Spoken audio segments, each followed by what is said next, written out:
ഈ ക്രിക്കറ്റിലോ ആയാൽ തന്നെ നമ്മൾ ഈ പക വീട്ടുക എന്നൊക്കെ പറയും.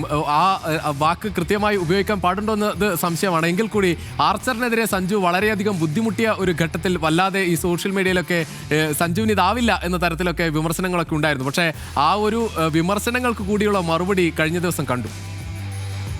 അല്ല, നമുക്കറിയാമല്ലോ, നമുക്ക് പുറത്തുനിന്ന് കളി കാണുന്ന സമയത്ത് അത് നമുക്കൊക്കെ തന്നെ തോന്നാറുണ്ട്. എനിക്കൊക്കെ അങ്ങനെ തോന്നാറുണ്ട്. കാരണം ഇങ്ങോട്ട് ഇത്തിരി സ്പീഡ് കൂടിയേ കളിക്കാൻ പറ്റൂല. അപ്പൊ ഈ ടെക്നിക്ക് ഇങ്ങനെ ആയതുകൊണ്ടായിരിക്കും എന്നൊക്കെ നമുക്ക് തോന്നും. പക്ഷെ കളത്തിലിറങ്ങുമ്പോൾ അതിന്റെ ബുദ്ധിമുട്ട് മനസ്സിലാവുള്ളൂ, അല്ലെങ്കിൽ കളത്തിലിറങ്ങി നിൽക്കുന്നവനെ അവന്റെ ആ സാഹചര്യത്തെ മനസ്സിലാക്കാനായിട്ട് സാധിക്കില്ല. അപ്പൊ തീർച്ചയായിട്ടും നമുക്ക് കളത്തിന് പുറത്ത് നിന്നുകൊണ്ട് എന്ത് അഭിപ്രായം പറയാം, അതിൽ യാതൊരു തെറ്റുമില്ല. കാരണം നമുക്ക് ഇന്ത്യയിലോ ലോകത്ത് എല്ലായിടത്തും ഒക്കെ തന്നെ നമുക്ക് എല്ലാവർക്കും ഒരു സ്വന്തമായ അഭിപ്രായമുള്ള, പ്രത്യേകിച്ച് ക്രിക്കറ്റിന്റെ കാര്യം വരുന്ന സമയത്തൊക്കെ നമ്മളൊക്കെ വളരെ എക്സൈറ്റഡ് ആയിട്ട് അഭിപ്രായങ്ങളും പറയും. പക്ഷെ സഞ്ജുവിനെ സംബന്ധിച്ചിടത്തോളം ഇത് ചെറുപ്പം മുതലേ കാണുന്നതാണ്.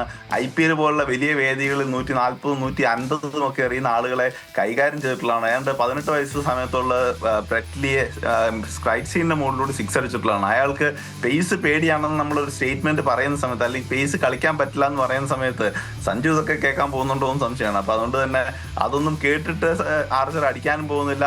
അതൊക്കെ കേട്ട് പേടിച്ചിട്ട് അടിക്കാതിരിക്കാനും ഒന്നും നോക്കുന്നില്ല സഞ്ജു. എനിക്ക് അങ്ങനെ ആലോചിക്കാൻ തോന്നുന്നില്ല. കാരണം പന്ത് എങ്ങനെയാണോ വരുന്നത്, ആരെറിയുന്നു എന്നുള്ളതല്ല, അതിന് എന്തുതരം ബഹുമാനമാണ് കൊടുക്കേണ്ടതെന്ന് മനസ്സിലാക്കുക മാത്രമായിരിക്കും സഞ്ജു ചെയ്യുന്നുണ്ടാകുക.